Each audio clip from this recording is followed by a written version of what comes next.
শীত এলেই যশোর অঞ্চলের গ্রামগুলোতে শুরু হয় এক বিশেষ উৎসব। ভোরের কুয়াশার ভেতর খেজুর গাছ থেকে নামানো হয় মিষ্টি রস, আর সেই রস থেকেই তৈরি হয় আমাদের প্রিয় খেজুরের গুড়। আজকে আপনাদেরকে নিয়ে চলেছি যশোর জেলার পায়রা গ্রামে। দেখাবো খেজুরের রস থেকে গুড় বানানোর পুরো প্রক্রিয়া। আসসালামু আলাইকুম, শুভ সকাল। আজকে আমি এখন যে স্থানটাতে দাঁড়িয়ে আছি এটা হচ্ছে বাংলাদেশের দক্ষিণাঞ্চলের যশোর জেলা। এটা অনেক ঐতিহাসিক একটা জেলা, যেটা রস বা গুড়ের জন্য বিখ্যাত। তো আমরা এমন একটা জায়গায় দাঁড়িয়ে আছি, আপনারা পাশে দেখতে পাচ্ছেন যে অনেক বিল বা অনেক জায়গায় পুকুর বলা হয়, বড় পুকুর।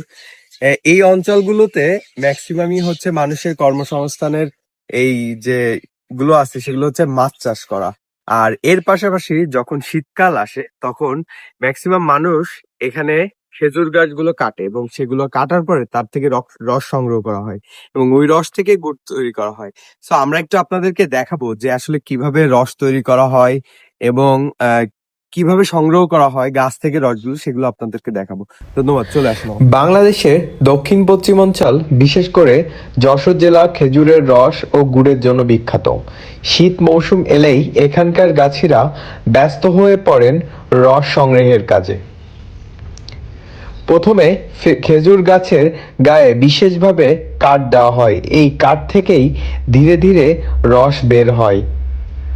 এরপর পরিষ্কার ঠিলে, আমাদের ভাষায় যশোর জেলার ভাষায় যেটাকে ঠিলা বলা হয়, যাতে সারা রাত রস জমা হয়। ভোর হওয়ার আগে গাছিরা রস নামান, কারণ সূর্য উঠলে রস নষ্ট হওয়ার আশঙ্কা থাকে। এখন আপনাদেরকে যে ইনফরমেশনটা দিব সেটা হচ্ছে আমাদের এইখানে যে রসগুলো কালেক্ট করা হয়, যেটাকে আপনারা অনেকে ভার বলে থাকেন বা গুড়ের ভার বলা হয়, আমাদের এখানে এটাকে ঠিলা বলা হয়। এই ঠিলাতে আমরা রসগুলো কালেক্ট করি। আর রসের যে ব্যাপারটা সেটা হচ্ছে এই গাছটা সপ্তাহে যখন গাছটা রসটা সংগ্রহ করা হয় তার আগের দিন গাছটাকে কাটা হয়। এই গাছটা কাটার পরের দিনই আপনার একদম ফ্রেশ রসটা পাওয়া যায়, যে রসটা খাওয়া যায়। বা এরপরে রসটা যখন পাড়া হয়ে যায় তখন আবার ওই গাছটাকে আবারও ঠিলা দিয়ে পাতা হয়, যেটা আমাদের ভাষায় বলা হয়। এইটার পরে যখন আমরা এই রসটা পাই, তো সেই রসটা কিন্তু অতটা ফ্রেশ হয় না, পাই না। বাট ওইটার আগে যেটা থাকে সেটাকে বলা হয় যে ফ্রেশ রস, যে রসটা দিয়ে আমরা মোটামুটি একদম আপনার দানা গুড় বলা হয়, দানা গুড় এবং পাটালি তৈরি করতে পারি। সো আসুন আরেকটু ডিটেলসে আপনাদের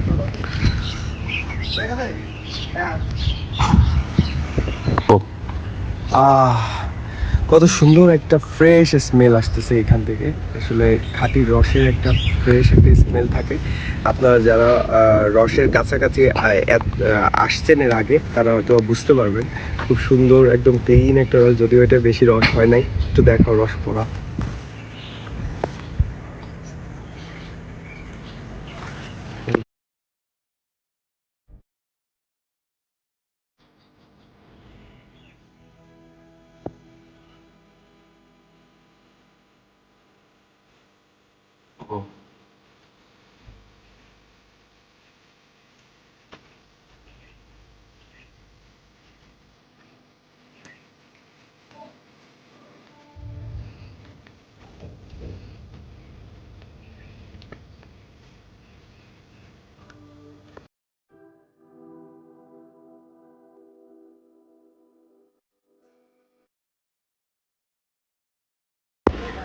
একটু আগে আপনাদেরকে যে গাছের রসগুলো আমরা দেখাইছি, আমরাই সেই রসগুলো আবার কালেক্ট করে এখন আমরা সেই রসটা বাড়িতে নিয়ে আসছি।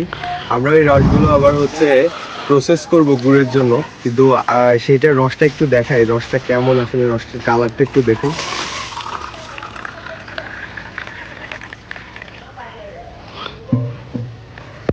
আসলে একদম কালারটা দেখতে বুঝতে পারবেন যে আসলে এই রসটা কি ফ্রেশ, না এর ভিতরে কোনো মিশ্রিত কিছু পাওয়া গেছে কিনা।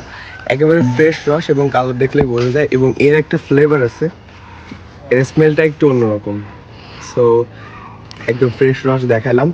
এই জিনিসটাকেই আমরা হচ্ছে আবার এটাকে হচ্ছে গুড়ের জন্য প্রসেস করা হয়। যে জিনিসটা আমরা প্রসেস করি সেটা হচ্ছে তাবাল। ওইটা আমরা আজকে যদিও এটাকে জ্বালাবো না কারণ এটা কম, সো আমরা হচ্ছে একটু দেখাই। ওই যে তাবাল, ওইটাই আমরা হচ্ছে গুড়টাকে রসটাকে কালেক্ট করার পর ওইটা হচ্ছে কি করা হয়, আগুনে দেওয়া হয়। আগুনে দেওয়ার পরে ওইটা কমার পরে আস্তে আস্তে জ্বালানোর পরে আস্তে আস্তে যখন জ্বালানো হয়, জ্বালানো শেষে এটা গুড়ে রূপান্তরিত হয়। এটাই হচ্ছে প্রসেস। সো আমরা বাকিটুকু দেখাবো, আশা করি ইনশাল্লাহ নেক্সট আপনি দেখতে পাবেন। এবং যদি কেউ ফ্রেশ রস খেতে চান অবশ্যই যশোরে চলে আসবেন। সবাইকে দাওয়াত রইল, সবাই আসবেন আমাদের এই দক্ষিণাঞ্চলের এই ঐতিহাসিক জেলা যশোর জেলা। যশোর জেলাতে আসবেন, এই ঠান্ডা আমেজে রসটা খুব ভালো হয়। সবাইকে ধন্যবাদ। এই হলো খেজুরের কাঁচা রস। অনেকে সরাসরি পান করেন, আবার বেশিরভাগ রস দিয়েই গুড় বানানোর জন্য রস বড় একটি তাফাল, মানে যেটার মাধ্যমে রসটাকে জ্বালানো হয়, চুলায় বসানো হয়, ধীরে ধীরে জাল দিতে হয় যাতে রস ঘন হতে শুরু করে। রস জাল দেওয়ার সময় উপরে ফেনা উঠে আসে, সেগুলো তুলে ফেলা হয়। কয়েক ঘন্টা পর রস ঘন হয়ে গুড়ে পরিণত হয়। এই কাজটা খুবই ধৈর্যের।